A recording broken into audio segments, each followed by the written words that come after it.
Hey friends, what is good? Derek here from Bomb Socks with more Bomb Bites, where we feast upon the words of Christ, and as always, we do it one bite at a time. We get the awesome opportunity to be in one amazing section this week, section 18 of the Doctrine and Covenants, and we've got some amazing videos from our Bomb Bites video collection to help you enjoy this section just a little bit more. And if you haven't already, you got to go check out our amazingly comfortable gospel-themed socks at bombsocks.com. Godspeed, my friends, and enjoy the video.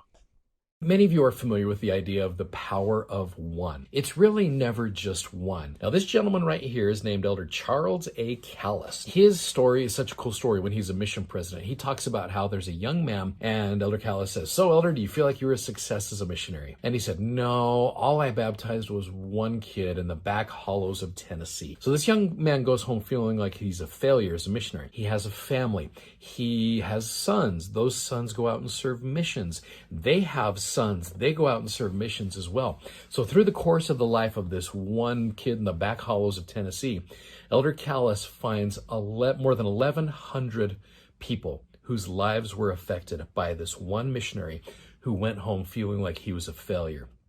Now, I love that story right there. It shows you that example. Now, there is a part 2 to this story, which shows you why Elder Callis, why this meant so much to him. Now, back in 2001, James E. Faust gave a talk, and he mentioned this same idea, and it's so cool how the stories are related here.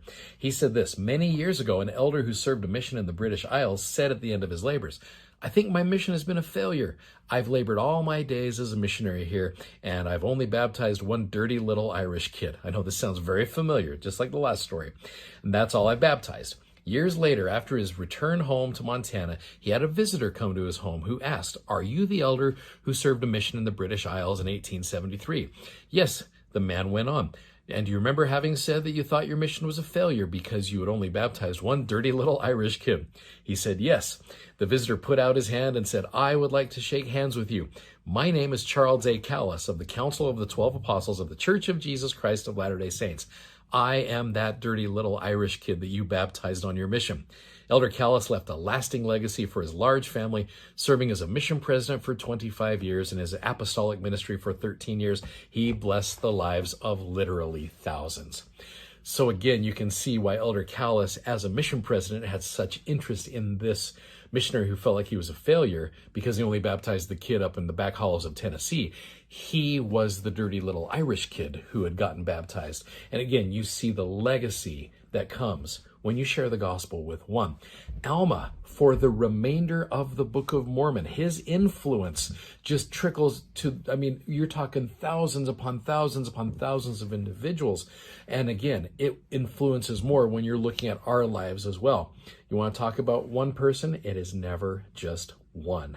So when you're sharing the gospel with someone, and you maybe look at your life and you're like, "I really haven't shared the gospel with many people," I'd be curious to see if we really looked at the one and how the one really can become more than just one, and it spreads out there to so many individuals. So don't get discouraged if you share your testimony on Facebook or on Instagram and it's like, only one person responded to it.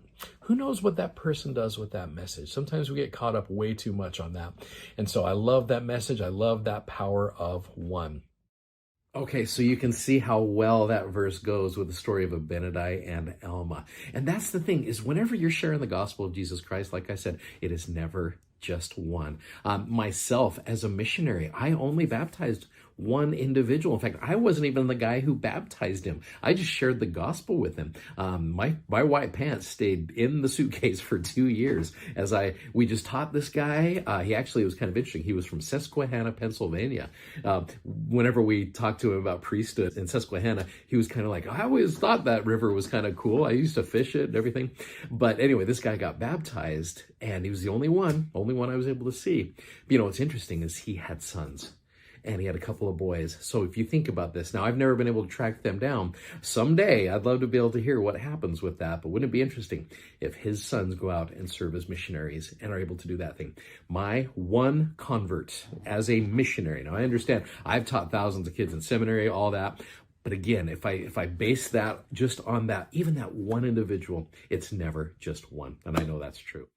Hey, thanks so much for watching. Thanks for subscribing, and thanks for sharing these messages. As always, we are so grateful that you do that. And if you like what you see, please click the like button and check out our socks, bombsocks.com. Godspeed, friends. Take care. We'll see you. Bye-bye.